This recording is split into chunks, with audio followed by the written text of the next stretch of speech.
رمضان کی برکتیں اور بہاریں نصیب فرمائی ہیں۔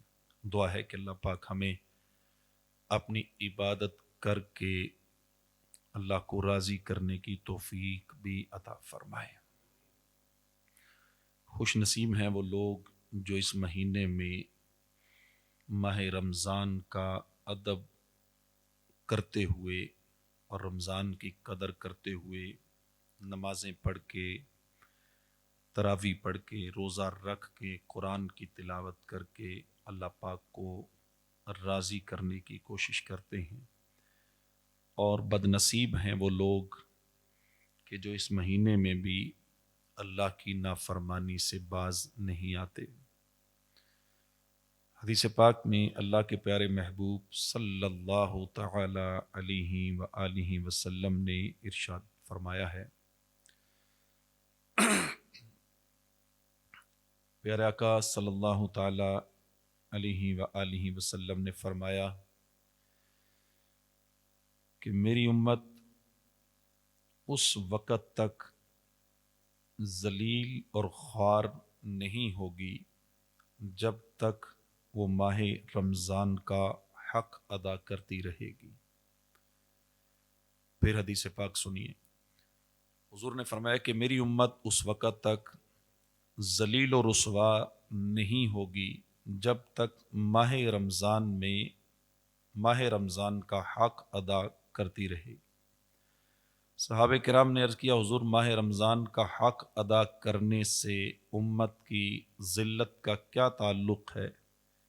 تو پیارے آقا صلی اللہ تعالی علیہ وسلم نے ارشاد فرمایا، اس مہینے میں ان کا حرام کام کرنا۔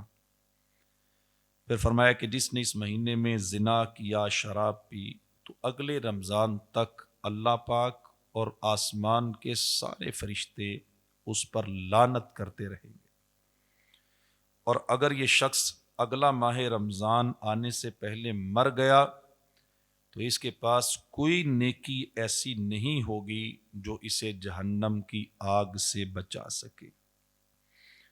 پھر فرمایا پس تم ماہ رمضان کے معاملے میں اللہ سے ڈرو، کیونکہ جس طرح اس مہینے میں اور مہینوں کے مقابلے میں نیکیاں بڑھا دی جاتی ہیں، اسی طرح گناہوں کا معاملہ ہے۔ نیکیاں اگر تھوڑی کر کے ثواب زیادہ مل رہا ہے، گناہ چھوٹا بھی ہوگا ماہ رمضان میں تو عذاب بڑے گناہ والا ہو سکتا ہے۔ اس لیے ماہ رمضان کے معاملے میں اللہ سے ڈرو۔ اللہ ہمیں توفیق دے، اپنی رضا کی دولت نصیب فرمائے۔ آج ماہ رمضان کی 2 تاریخ ہے، شام مغرب کے بعد 3 تاریخ شروع ہو جائے گی، اور کل 3 تاریخ ہے۔ تو 3 تاریخ ماہ رمضان کی ایک خصوصی اہمیت کی حامل ہے۔ 3 رمضان کو سیدہ کائنات، سیدہ طیبہ طاہرہ زاہدہ عابدہ، سیدہ نساء الجنہ، سیدہ نساء العالمین، سیدہ فاطمہ الزہراء رضی اللہ تعالی عنہا کا یوم وصال ہے۔ آپ 3 رمضان کو آپ کا وصال ہوا تھا۔ اس اعتبار سے آج کے ہم بیان میں آپ کی سیرت مبارکہ کے بارے میں سنیں گے۔ آپ پیارے آقا صلی اللہ تعالی وسلم کی سب سے چھوٹی اور سب سے لاڈلی بیٹی تھی۔ حدیث پاک میں ہے کہ پیارے آقا علیہ الصلوۃ والسلام نے فرمایا کہ بے شک میری بیٹی کا نام اللہ پاک نے فاطمہ رکھا ہے، یعنی آپ کا نام اللہ نے رکھا ہے۔ اسے اللہ پاک نے جہنم سے دور کر دیا۔ ایک اور حدیث پاک میں فرمایا کہ اس کا نام فاطمہ رکھا گیا، کیوں؟ کیونکہ اللہ پاک نے اسے اور اس سے عقیدت رکھنے والوں کو دوزخ سے آزاد کر دیا ہے۔ یعنی جو حضرت فاطمہ رضی اللہ تعالی عنہا سے عقیدت رکھنے والا ہے، اسے بھی اللہ نے دوزخ سے آزاد کیا ہے۔ بطول اور زہرا بھی آپ کے لقب ہیں، اور مشہور مفسر قرآن مفتی احمد یار خان نعیمی رحمۃ اللہ تعالی فرماتے ہیں کہ آپ رضی اللہ تعالی عنہا جنت کی کلی ہیں، اور آپ سے جنت کی خوشبو آتی تھی۔ جسے حضور سونگا کرتے تھے، اس لیے آپ کا لقب زہرا بنا، یعنی جنت کی کلی۔ تو نبی پاک صلی اللہ تعالی وسلم کے وصال ظاہری کے 6 ماہ بعد 3 رمضان کو 11 ہجری کو آپ کا وصال ہوا۔ آپ کا مزار پاک جنت البقیع میں ہے۔ سید کائنات رضی اللہ تعالی عنہا کی شان بہت عرفہ والا ہے، بڑی اونچی شان ہے۔ آپ کے بہت سارے کمالات ہیں۔ ایک کمال آپ کا یہ ہے کہ آپ ہمارے پیارے آقا صلی اللہ تعالی علیہ وسلم کی جیتی جاگتی تصویر تھی، یعنی آپ کی ظاہری شکل و شباہت، آپ کی گفتار، آپ کی رفتار، آپ کا بولنا، آپ کا چلنا، آپ کا بیٹھنا، یہ نبی پاک صلی اللہ تعالی وسلم سے بہت زیادہ ملتا جلتا تھا۔ ہماری پیاری امی جان سیدہ عائشہ صدیقہ طیبہ طاہرہ رضی اللہ عنہا فرماتی ہیں، آپ دیکھیے پیاری امی جان کس انداز سے محبت کا اظہار فرما رہی ہیں سیدہ کائنات سے۔ آپ فرماتی ہیں کہ ما رأیت افضل من فاطمہ غیر ابیہا۔ پھر ایک جملہ بولا، ما رأیت احدا قد اصدق من فاطمہ غیر ابیہا۔ پھر ایک جملہ بولا، ما رأیت احدا اشبہ سمتا ودلا وہدیا برسول اللہ فی قیامہا وقعودہا من فاطمہ بنت رسول اللہ۔ اب ترجمہ سنیں، آپ کا دل خوش ہوگا، ترجمے پہ غور کیجئے گا اور یہ سوچئے گا، ذہن بنائیے گا یہ الفاظ کس نے ادا کیے اور لفظوں کی ادائیگی کتنی خوبصورت ہے۔ ہماری پیاری امی جان سیدہ عائشہ صدیقہ رضی اللہ تعالی عنہا، آپ نے جو لفظ فرمائے عربی میں نے پڑھے، ان کا ترجمہ ہے، آپ فرماتی ہیں کہ میں نے اپنی زندگی میں نبی کریم صلی اللہ تعالی وسلم کے بعد سب سے بہترین اگر کوئی ذات دیکھی ہے تو وہ فاطمہ کی ذات دیکھی ہے۔ پھر فرماتی ہیں کہ میں نے اپنی زندگی میں پیارے آقا صلی اللہ علیہ وسلم کے بعد اگر کسی کو سب سے بڑا سچا پایا ہے، سچ بولنے والا پایا ہے تو وہ حضرت فاطمہ کو پایا ہے۔ پھر آگے فرماتی ہیں، کہتی کہ میں نے حضرت فاطمہ رضی اللہ تعالی عنہا کو حیت میں، سیرت میں اور صورت میں اور اٹھنے بیٹھنے میں سب سے زیادہ نبی کریم صلی اللہ تعالی وسلم کے مشابہ پایا ہے۔ یعنی آپ کا اٹھنا بیٹھنا چلنا پھرنا گفتگو کرنا یہ نبی کریم صلی اللہ تعالی وسلم کے بڑے مشابہ تھا، ملتا جلتا تھا حضور کی۔ آپ ایسے لگتا تھا کہ جیسے نبی کریم صلی اللہ تعالی وسلم کی ہم جیتی جاگتی تصویر دیکھ رہے ہیں۔ حضرت فاطمہ رضی اللہ تعالی عنہا کے روپ میں اللہ پاک نے ہمیں ان کی صورت میں پیارے آقا علیہ الصلوۃ والسلام کا جلوہ دکھایا۔ یہ آپ کی وہ شان ہے جو اللہ نے آپ کو ہی عطا فرمائی، جو آپ کے علاوہ کسی اور کے حصے میں نہیں آئی۔ اس کے علاوہ بھی اللہ پاک نے آپ کو بے شمار شانیں عطا فرمائی ہیں، بے شمار کمالات عطا فرمائے، خوبیاں عطا فرمائی۔ میں آپ کے سامنے آپ کی سیرت مبارکہ سے آج 3 چیزیں بڑے مختصر وقت میں آپ کے سامنے رکھوں گا، اللہ پاک نے جو آپ کو اوصاف عطا فرمائے۔ آپ کا ایک وصف یہ ہے کہ آپ کو اللہ پاک نے نبی کریم صلی اللہ تعالی وسلم کی سخاوت والے وصف سے ایک وافر حصہ عطا فرمایا تھا۔ آپ کو پتہ ہی ہے ہمارے آقا صلی اللہ تعالی وسلم کتنے بڑے سخی ہیں۔ حضور نے خود ارشاد فرمایا کہ کائنات میں سب سے بڑا سخی اللہ ہے اور اللہ نے اپنے بعد سب سے بڑا سخی مجھے محمد مصطفیٰ کو بنا کے بھیجا ہے۔ یعنی سخاوت شروع بھی یہاں سے ہے، ختم بھی یہاں ہے۔ کائنات میں میرے آقا سے بڑھ کر سخی اور کوئی آ ہی نہیں سکتا۔ بڑی بڑی سخاوتیں کرنے والے لوگ دنیا میں آئے، جنہوں نے اپنا نام پیدا کیا سخاوت میں، جنہوں نے اپنی ایسی ایسی سخاوت تھی کہ ایک سخی حاتم تائی کا نام آپ نے سنا ہوگا۔ اس کا نام پتہ ہے کیوں مشہور ہوا تھا؟ اس کے پاس ایک دفعہ مہمان آئے تھے، گھر میں کھانے کے لیے کچھ نہیں تھا اور اس بندے کے پاس اپنا ایک ذاتی گھوڑا تھا۔ اس وقت گھوڑے حلال تھے۔ اس نے اپنا ذاتی گھوڑا قیمتی گھوڑا ذبح کر کے مہمانوں کو کھلایا تھا. بتایا نہیں کہ میں گوشت کہاں سے لے کے آیا ہوں.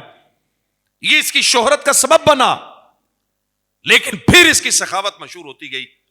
لیکن اللہ رب العزت نے اسے تو سخاوت عطا فرمائی تھی, یہ سخی تھا.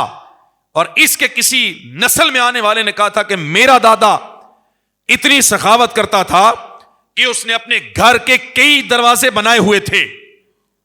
جیسے ہماری مسجد کے 3-4 دروازے ہیں, تو وہ کہتا تھا اس نے اتنے دروازے بنائے تھے, جس دروازے سے بھکاری آتا میرا دادا بھیک دیتا, بھکاری پھر دوسرے دروازے سے آتا, یہ پھر بھیک دیتا, وہ 12 دروازوں سے آتا, میرا دادا پھر بھی بھیک دیتا.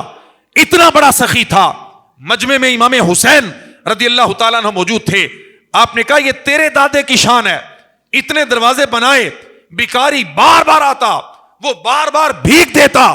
میرے نانے کی شان سنو کہ میرے نانے کے دروازے پہ جس بیکاری نے آ کر ایک دفعہ مانگ لیا تھا, پھر اسے زندگی میں دوبارہ کبھی مانگنے کی ضرورت پڑی ہی نہیں ہے, پھر کسی اور در پہ جانے کی ضرورت نہیں پڑی. اس در پہ جو فقیر آیا وہ شہنشاہ ہو کے گیا.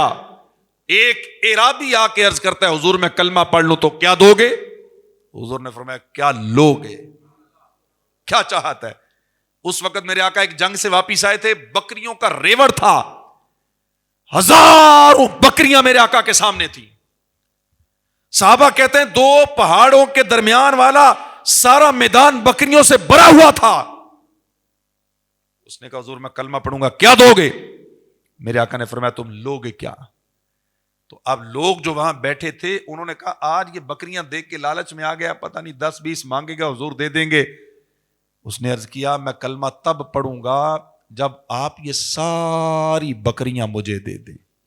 میرے آقا نے فرمایا پڑھ کلمہ اور بکریوں کو آگے لگا چلا جا.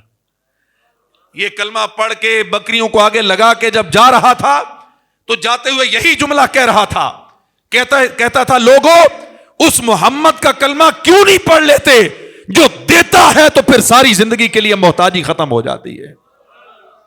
ایسے سخی کا کلمہ کیوں نہیں پڑھ لیتے؟ ایسے سخی کے در پہ کیوں نہیں آ جاتے؟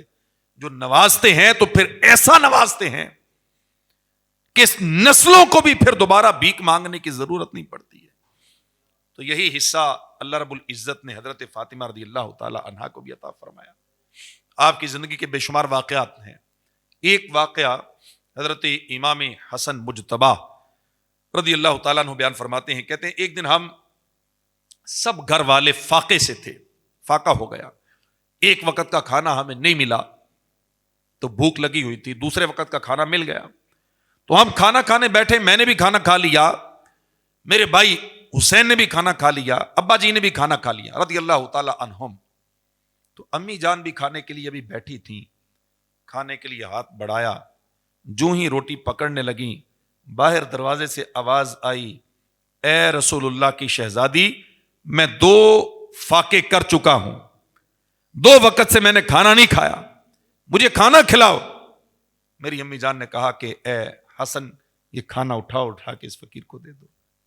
میں نے کہا امی جان آپ نے کھانا نہیں کھایا, آپ نے فاقہ کیا ہے, دوپہر کا بھی نہیں کھایا, شام کا اٹھا کے اس کو دے دیں گی, رات کیسے گزرے گی؟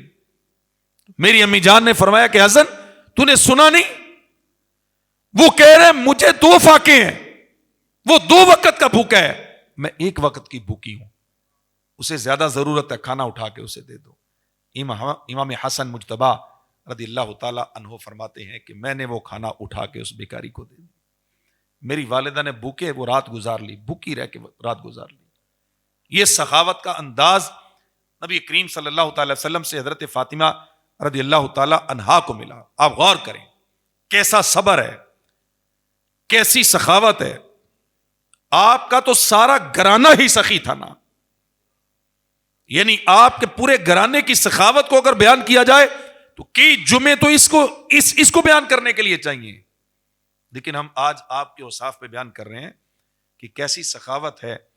اللہ توفیق دے کہ ہم لوگ بھی حضرت فاطمہ رضی اللہ تعالی عنہا کی سیرت پر عمل کرنے والے ہیں. سخاوت کرنا, اپنی جیب سے پیسہ نکالنا مشکل ہوتا ہے, بندے کو تھوڑا سوچ آتی ہے کہ یار نکالوں گا تو کم ہو جائے گا، فلاں کام بھی کرنا ہے، فلاں کام بھی کرنا ہے، اللہ کی راہ میں دینے سے کم ہو جائے گا.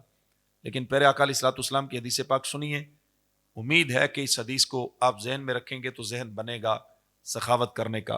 پیارے آقا علیہ الصلوۃ والسلام نے ارشاد فرمایا سخاوت جنت کے درختوں میں سے ایک درخت ہے. سخاوت جنت کے درختوں میں سے ایک درخت ہے جس کی ٹہنیاں زمین کی طرف جھکی ہوئی ہیں، اور جو کوئی کسی ایک ٹہنی کو پکڑ لیتا ہے یہ ٹہنی اسے سیدھا جنت میں لے کے جاتی ہے. جس بندے کے اندر سخاوت ہے گویا اس نے جنتی درخت کی ٹہنی کو پکڑ لیا ہے. اللہ پاک ہمیں توفیق دے. ماہ رمضان کا مہینہ ہے. ایک حدیث پاک میں پیارے آقا علیہ الصلوۃ والسلام نے فرمایا کہ الجنت دار الاسخیاء. سنو، جنت اللہ نے سخیوں کا گھر بنایا ہے.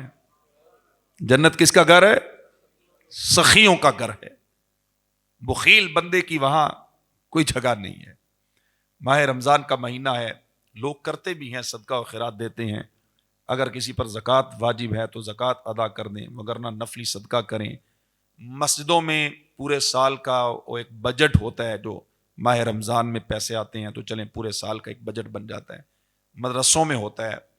اس طرح کئی لوگ ہیں جنہوں نے سحری افطاری کا بندوبست نہیں کر پاتے.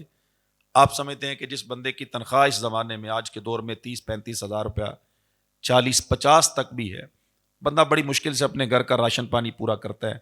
اگر کرایہ دار ہے تو پھر اور مشکل ہو جائے گی. کرایہ بھی دینا ہے، بجلی کا بل بھی دینا ہے، گیس کا بل بھی دینا ہے، گھر مہینے کا راشن بھی ڈالنا ہے. یہ سارے خرچے کرنے کے بعد اگر وہ کر بھی لے، سحری افطاری شاید اس کی متاثر ہو جائے گی. وہ بچوں کو اچھی کھجوریں نہیں کھلا سکے گا، اچھا گوشت نہیں کھلا سکے گا، اور کئی چیزیں بچے سحری افطاری میں پھل کی فرمائش کریں گے، نہیں کر سکتا. 40-50 ہزار والا بندہ کیسے کرے گا؟ اور ایسے ایک نہیں، آپ کو 20 مل جائیں گے ہمارے معاشرے میں جو اتنی تنخواہ پہ کام کر رہے ہیں. پھر رمضان گزرنے کے بعد عید بھی تو آتی ہے. پھر عید پہ نئے لباس سلوانے پڑتے ہیں. اب جس کے گھر میں 4 بچے ہیں، 5 بچے ہیں، میاں بیوی ہیں، وہ بیچارہ 40-50 ہزار میں مہینہ گزارے گا. پھر رمضان میں کچھ ایکسٹرا خرچ ہو جاتا ہے. اب عید پہ آ کے اور زیادہ مسئلہ بنے گا.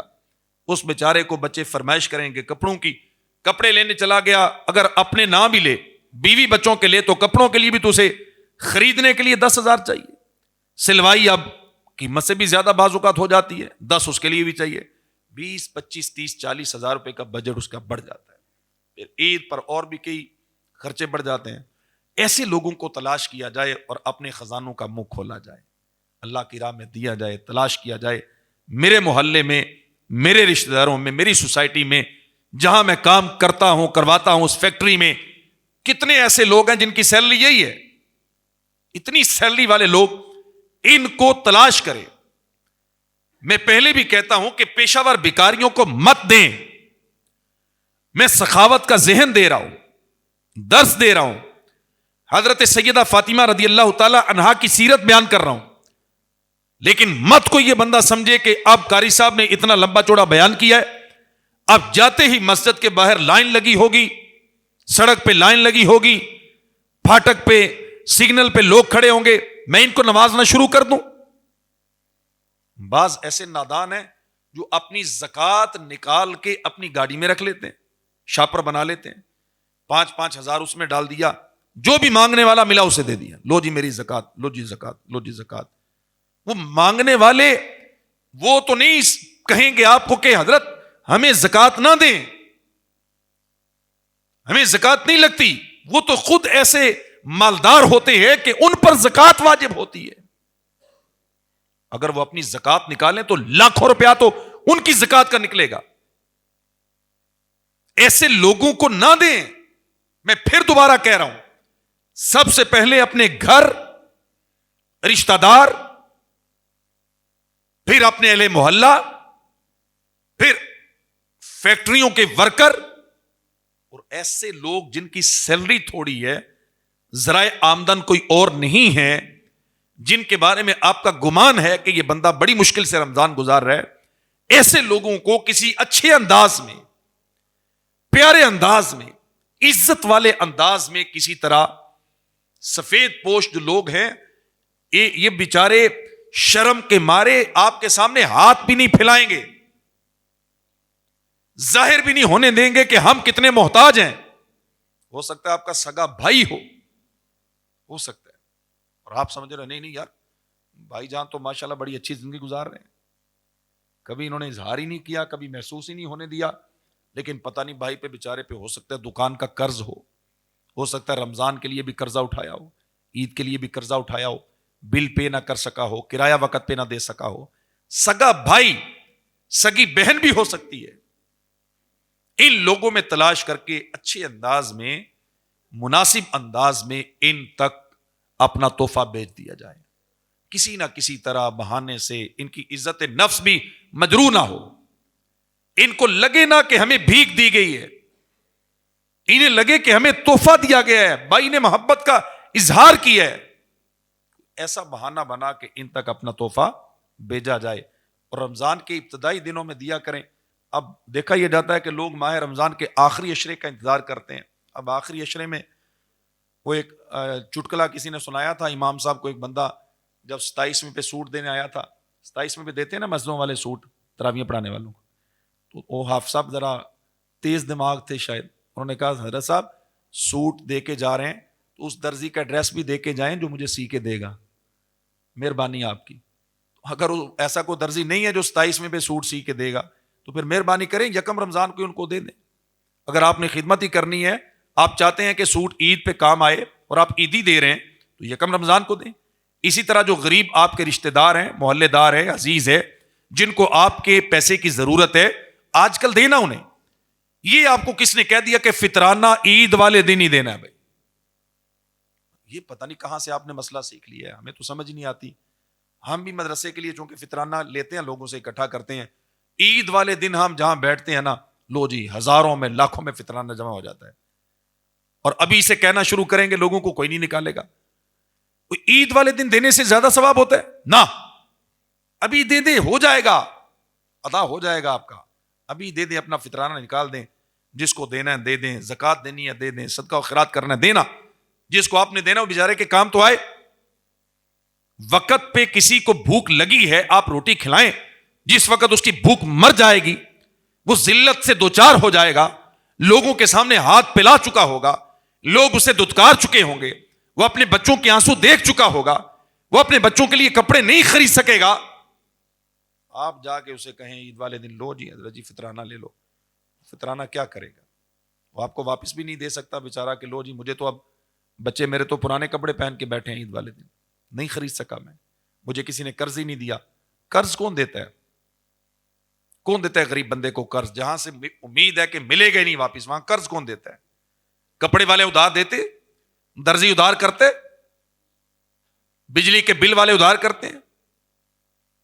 ماہ رمضان ہماری معاشرتی زندگی کو سنوارنے کے لیے بھی آتا ہے, کہ ہمارے اندر احساس پیدا کرنے کے لیے آتا ہے, ہمارے اندر انسانیت کو بیدار کرنے کے لیے آتا ہے, کہ خدا کے لیے اپنے اندر انسانیت کا احساس پیدا کریں, لوگوں کا درد سمجھیں, لوگوں کی تکلیف کو محسوس کریں. آپ کہ معاشرے میں اس وقت لوگ دکھی ہیں, تکلیف میں ہیں, مہنگائی نے انہیں پریشان کیا ہے, اور آپ اپنے خزانوں پہ, وہ محاورہ ایک بولا جاتا ہے, بولتے ہوئے ڈر لگتا ہے, سانپ بن کے بعض لوگ بیٹھے ہوتے ہیں اپنے خزانوں پہ, نہیں دینے کو دل کرتا, نکالنے کو دل نہیں کرتا, خزانے خالی ہو جائیں گے, کم ہو جائیں گے. میرے سچے نبی نے قسم اٹھا کے فرمایا تھا, حضور نے فرمایا تھا کہ میں قسم اٹھا کے کہتا ہوں جو بندہ اللہ کی راہ میں صدقہ کرے گا اس کا مال کم نہیں ہوگا, اس کا مال کم نہیں ہوگا. بھائی قسم اٹھا کے حضور نے فرمایا, ہمیں یقین کیوں نہیں آتا؟ یقین کر لیں نہیں کم ہوگا. یہ سیدہ فاطمہ رضی اللہ تعالی عنہا کا ایک وصف میں نے آپ کے سامنے رکھا ہے. دوسرا وصف آپ کا یہ بھی تھا کہ آپ رضی اللہ تعالی عنہا تلاوت قرآن بہت زیادہ کرتی تھی. حضرت ابو ذر غفاری رضی اللہ تعالی عنہ فرماتے ہیں کہ ایک دفعہ حضور نے مجھے حضرت فاطمہ کی خدمت میں بھیجا, میں گیا میں نے دیکھا کہ حسنین کریمین سو رہے ہیں، حضرت فاطمہ انہیں پنکھا جل رہی ہیں، ادھر ہاتھ سے پنکھا جل رہی ہے اور زبان سے اللہ کے قرآن کی تلاوت کر رہی ہے. کیسی شان ہے آپ کی، کیسی قرآن سے محبت ہے. آپ کا ایک اور وصف، اللہ پاک ہمیں توفیق دے ہم بھی قرآن کی تلاوت کریں. بعض بزرگان دین کے بارے میں آتا ہے کہ وہ رمضان میں 60 دفعہ ختم قرآن کرتے تھے، 60 دفعہ.